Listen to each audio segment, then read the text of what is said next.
ಕದಂಬರು ಕನ್ನಡದ ಮೊಟ್ಟಮೊದಲ ರಾಜಮನೆತನ. ಸಮೃದ್ಧಿಗೆ, ಶಾಂತಿಗೆ, ನೆಮ್ಮದಿಗೆ ಇನ್ನೊಂದು ಹೆಸರೇ ವೈಜಯಂತಿಪುರ, ಇಂದಿನ ಬನವಾಸಿ. ಕದಂಬರ ರಾಜಧಾನಿ.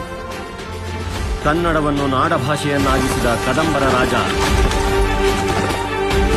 ಕನ್ನಡದ ಮೊಟ್ಟಮೊದಲ ರಾಜ ಮಯೂರವರ್ಮ. ಸರಿಸುಮಾರು 200 ವರ್ಷ ದಕ್ಷಿಣ ಭಾರತವನ್ನು ಆಳಿದ ಕದಂಬರು ಗೆದ್ದ ಯುದ್ಧಗಳದೆಷ್ಟೋ, ಆಳಿದ ಅಳಿದ ಉಳಿದ ರಾಜರುಗಳೆಷ್ಟೋ.